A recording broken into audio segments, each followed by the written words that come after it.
58살에 나는 조기 치매 진단을 받았다.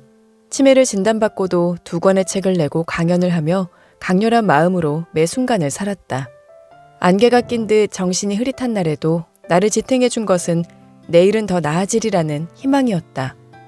그러나 치매 환자로 9년을 살아온 지금은 먹구름이 더 자주 내려온다. 이제는 내가 한계 가까이에 있다는 것이 느껴진다. 최악의 두려움은 나를 나답게 만드는 본질인 정신을 잃는다는 것이었다. 너무 늦어서 죽기 전에 어떤 결정도 내릴 수 없으면 어쩌지? 그즈음 가장 친한 친구 실비아가 암으로 세상을 떠났다. 내가 먼저 치매 진단을 받았기 때문에 먼저 작별 인사를 하게 될 줄 알았는데 그렇지 않았다. 실비아는 마지막 몇 달 동안 차분하게 가족과 함께 장례식을 계획하고 남편과 홀로 남는 것에 대해 이야기했다. 실비아의 죽음을 계기로 나는 죽음을 막을 수는 없지만 통제할 수 있다는 것을 깨닫게 됐다. 사람들은 죽음에 대해 이야기하고 싶어 하지 않는다. 분위기가 가라앉을까봐, 진짜 그 일이 일어날까봐 두려워서 회피한다. 하지만 죽음이 가까워진 지금 나는 존엄한 죽음이 곧 존엄한 삶임을 절감한다. 나는 죽음을 가장 가까이서 지켜보는 사람들을 만나 존엄하게 죽는 방법에 대해 이야기를 나누었다. 1. 죽기 전 준비해야 할 문서. 치매를 진단받고 내가 가장 먼저 한 일은 사전 돌봄 계획서를 작성하는 것이었다. 치매가 더 진행되기 전에 이 일을 마치고 싶었다. 사전 돌봄 계획서는 행동 불능 상태가 되거나 말을 할 수 없는 상태가 될 경우에 받기를 원하는 치료를 적은 계획서다. 내가 만난 호스피스 센터 간호사에 의하면 죽어가는 환자의 머리맡에서 싸우는 가족이 많다고 한다. 매장이냐 화장이냐 같은 단순한 문제도 유족에게는 큰 스트레스가 될 수 있다. 사전 돌봄 계획서에 자신의 바람을 적고 가족들과 충분히 대화하면 유족의 부담을 크게 덜 수 있고 그로 인해 임종 돌봄도 크게 달라지게 된다.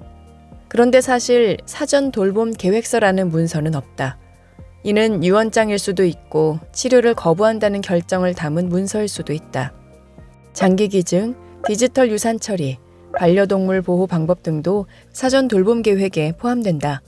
심폐소생술 시도 금지 서류를 준비하는 사람도 있다. 나는 수명이 짧아진다고 해도 절대 병원에 입원하지 않겠다는 내 바람을 기록했다. 치매 환자에게 병원은 최악의 장소이기 때문이다. 또한 집이 아닌 호스피스 센터에서 죽고 싶다고 적었다. 많은 사람이 집에서 마지막을 보내고 싶어 하지만 나는 우리 집이 죽음과 연관되기를 원하지 않았다.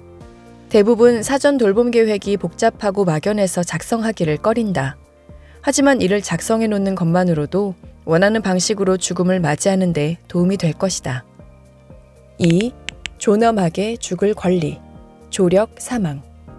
얼마 전 프랑스의 전설적인 배우 알랭 들롱이 뇌졸중 수술 후 안락사를 결정하고 스위스에서 거주 중이라는 소식이 전해졌다. 자신의 죽음이 어떤 모습이기를 바라는지에 대한 조사를 살펴보면 47%는 마지막 며칠을 고통 없이 보내고 싶다고 답했고 35%는 인간의 존엄을 유지하는 것이 중요하다고 답했다. 누구나 존엄하게 죽기를 바란다. 그런데 어떤 병은 너무 고통스러워서 완화 치료만으로는 존엄한 죽음을 맞이할 수 없다. 최근 조력 사망에 관심을 갖게 된 세라는 어머니가 식도암에 걸리기 전까지는 조력 사망에 관심이 없었다. 하지만 직접 목격한 어머니의 임종이 너무나 충격적이었다. 식도 주변에 거대한 종양이 있었기 때문에 숨이 막혀 죽을 것 같은 소리가 났고 마지막 12시간 동안은 계속 기침을 하고 토했는데 토사물에는 피부와 피, 종양이 뒤섞여 있었다. 세라의 어머니는 여러 번 생을 끝내달라고 부탁했지만 허용되지 않았다. 계속 끔찍한 일이 벌어져서 제대로 작별 인사도 하지 못했다. 그 장면은 세라에게 큰 충격이었고 세라는 자신의 그 모습을 영원히 잊지 못하고 괴로워할 것임을 알았다. 세라는 말했다. 그 시간 동안 엄마가 살아있다고 해서 도대체 누구에게 이루었나요? 엄마는 누구를 위해 살아있었던 거죠? 어떤 종류의 삶의 질이 남아있다는 건가요?